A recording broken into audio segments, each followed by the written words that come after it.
نافع ابن ہلال کی شہادت۔ آپ امیر المومنین علیہ السلام کے اصحاب میں شامل تھے، جنگ جمل، جنگ نہروان اور جنگ صفین میں شرکت کی۔ کربلا میں سعی آپ کی کوششوں میں علمدار کربلا حضرت عباس کے ساتھ شریک ہوئے۔ امام حسین علیہ السلام سے اذن جہاد طلب کر کے میدان کارزار میں آئے۔ پہلے مزاحم ابن حریث ان کے سامنے آیا، نافع نے ایک ہی وار میں اس کو مار گرایا۔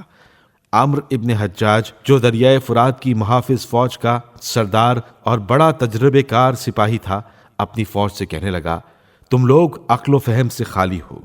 ان بہادروں سے جو شجاعت کے دودھ سے پرورش پائے ہوئے ہیں اور اپنا سر ہتھیلی پر رکھ کر میدان میں آ رہے ہیں، اس طریقے سے لڑ کر کبھی غالب نہ آ سکو گے۔ تمہاری کامیابی اسی میں ہے کہ یک بارگی حملہ کر کے بیچ میں دبا لو۔ پس ہر طرف سے فوج اشقیاء حملہ آور ہوئی اور نافع ابن ہلال بالآخر 12 دشمنوں کو قتل کر کے شہید ہوئے۔ لشکر شام کا یک بارگی حملہ۔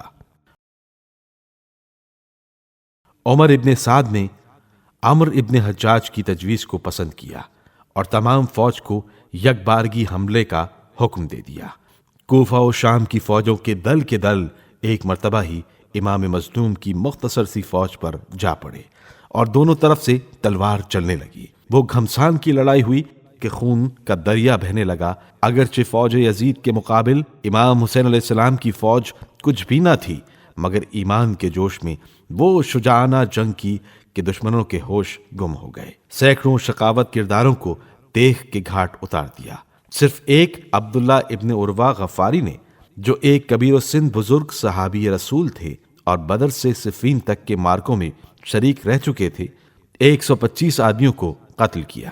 غرض کہ یہ غیر معمولی بہادری دیکھ کر پسر سعد اور شمر دونوں گھبرا گئے اور یہ چاہنے لگے کہ اس حملے سے نجات مل جائے تو پہلے کی طرح ایک ایک کر کے لڑیں۔ حملہ اولا کے شہداء۔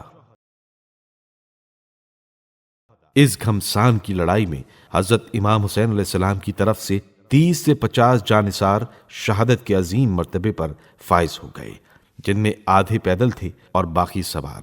ان کے اسماء گرامی یہ ہیں: ادہم ابن امیہ عبدی کی شہادت۔ آپ بصرہ کے رہنے والے تھے۔ ماریہ بنت منقذ عبدی کے مکان پر ہونے والے تمام اجلاسوں میں شریک ہوئے۔ ایک دن یزید ابن سبیت نے کہا کہ میں امام کی امداد کے لیے مکہ جا رہا ہوں۔ آپ نے کہا کہ میں بھی ساتھ چلوں گا۔